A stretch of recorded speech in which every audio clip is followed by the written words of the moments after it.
Good afternoon, everyone. Attorney Matthew Timpanic here. I haven't done one of these in a while, but but with Stefan Diggs, and we had involved. I think it was a good time to do a quick kind of lunchtime chat of Live at 5 special edition. Reviewing the opening statements, I kind of figured where this case was going. But the reality is, this case is playing more of it as a civil case, a civil dispute, than an actual criminal case. Their allegation, felony, strangulation. So that's what it is for a crime. That's why we're here for a criminal case. That said, I'm having a hard time with this alleged victim so far, and we haven't even got into the details of the case. And the reason is that this alleged victim is first in a sexual relationship with the defendant, Mr. Diggs, and then goes to work for him professionally. She says that they make personal chefs make $5,300 to $10,000 a week. Yet they agreed to do it for $2,000 a week. So she took a humongous pay cut to be able to do this. I have to think there was more of a personal affection for Mr. Diggs than a more professional one, because you're selling yourself, you're giving yourself for 40 cents on the dollar, if that's what you're saying. Even if it's only on the low end of what you said these chefs can make. So then when this alleged incident occurs, we're already hearing about other women involved, and we know about Cardi B previously being involved with the defendant. So you're thinking to yourself, it's like, okay, is this actually going to lead to a criminal case? Or is this a defendant who's one of his lovers got jealous and decided to get back at him in a big way?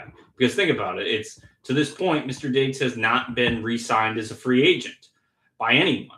He is essentially just waiting around, and teams are doing that because they want to know if he's going to be looking at a suspension or not. If he gets convicted, very likely he will. Even if he doesn't, there's a chance he might, but very low probability of that. Reviewing opening statements, it's good that the defense is going to be calling their own witnesses to kind of combat this story. I think the prosecution's opening was very cookie cutter, it seemed, and didn't really inspire that this is going to be anything but a case where he said, she said, and she has millions of reasons to lie. That said, the prosecution does have an advantage with the jury, with it being 6 women and 1 male. It's possible that that when deciding this case, that could be helpful, because, all right, if the prosecution is able to show an abusive relationship, or at the same time, but if the victim does not come off credible, does not come off likable, then this jury is more likely inclined to not believe her. And I think that's kind of what I was seeing. And or just like from a kind of an observation standpoint, don't ever swivel. If you have a witness on the stand and you're prepping them, you let them know. When I was a prosecutor, every single witness I prepared for trial, I let them know, do not swivel in your chair. It is the trial equivalent of nails on a chalkboard. And that's because juries, when they're looking at you. And if you're just constantly moving, that's very distracting to them. They're going to be just looking at what you're doing as opposed to listening to what you say. And to me, that is, they're going to not be wanting to hear what you're actually saying. They're like, can you just please stop moving for a second?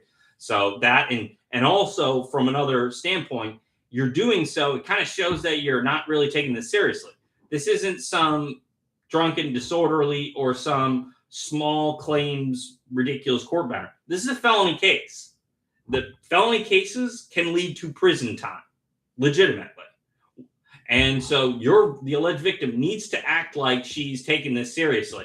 And the way she's referring to Mr. Diggs is, it feels, just from my own point of view, it feels very kind of like for showmanship, like she's putting on a show, Mr. Diggs. It's like, okay, that's how you just, I understand that's how you're referring to him, and he's the defendant, but it doesn't seem natural. It seems almost too showy. So let me know what you think of the case. I think it's we haven't got to the details about the alleged incident in question, so that might give us a better idea what the prosecution is trying to say, and most importantly, what corroboration do they have? Because if she just says he did this to me, I don't believe it's going to be enough. I just don't. Is there photographs of it? Is there a 911 call? Are there was there another independent witness who saw this alleged incident occur? All of that's just going to play into the case, as opposed to basically saying that's what she said and that's the evidence. It's like that's enough to get over a directed verdict, judgment of acquittal, however it's referred to in jurisdiction. But I don't think it's enough to be able to prove beyond a reasonable doubt. So let me know what you think of the case, and I will be kind of commentating of the case throughout the whole process. Thank you.